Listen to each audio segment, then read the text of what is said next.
Gangapur road. नमस्कार, मी Punjab duck. आज आहे 12 मे 2026।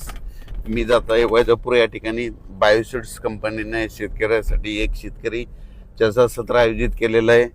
तर त्या ठिकाणा जात असताना एक शेतकऱ्याला सांगतो की राज्यामध्ये आता म्हणजे 2026ला मान्सूनला असं पोषक वातावरण तयार झालेलं आहे। म्हणजे बंगालच्या खाडीमध्ये चांगलं मान्सूनसाठी पोषक वातावरण तयार झालेलं आहे आणि जवळपास 16 किंवा 17 तारखेला अंदमान बेटावर मान्सून दस्तक देणार आहे। मग दस्तक दिल्याच्या नंतर कंप्लीट तिथून 10 दिवस केरळला यायला लागतात आणि तिथून 10 दिवस म्हणजे कंप्लीट 7 जूनच्या आसपास महाराष्ट्रामध्ये पाऊस दाखल होऊ शकतो। म्हणून शेतकऱ्यांनी आजच्यानं जवळपास 32 दिवस राहिले तर तुम्ही शेतीची कामे करून घ्या, कारण की पाऊस 32 दिवसावाला आहे। आणि सध्या देखील आता म्हणजे आता ह्या 13 मे पासून राज्यामध्ये ठिकठिकाणी म्हणजे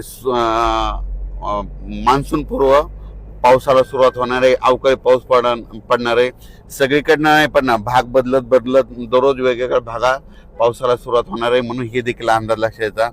आणि राज्यातल्या परत एक संपूर्ण शेतकऱ्याला सांगू इच्छितो की 16 तारखेच्या नंतर राज्यातला उन्हाचा पारा देखील कमी होणार आहे।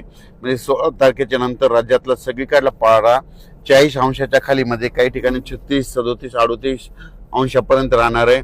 म्हणजे जे 42, 43 आता जे तापमान आहे ते आणखीन 15, 16 तारखेपर्यंत 43, 44 पर्यंत राहील। पण 16 तारखेच्या नंतर राज्यातला पारा देखील कमी होणार आहे। म्हणून हे अंदाज लक्षात यायचा, शेतकऱ्यांनी शेतीची कामे करून घ्यावी, कारण की यावर्षी मान्सूनसाठी बंगालच्या खाडीमध्ये अंदमान बेटावर असं पोषक वातावरण आज देखील तयार झालेलं आहे। मात्र 16 किंवा 17 तारखेला मात्र अंदमान बेटावर मान्सून दस्तक देईलच। दस्तक दिल्याच्या नंतर कंप्लीट तिथून 7 जूनच्या आसपास महाराष्ट्रात येऊ शकतो। म्हणून हे अंदाज सर्व शेतकऱ्यांना लक्षात यायचा। त्यामुळे आपण आपल्या शेतीची कामे करून घ्यावी। धन्यवाद।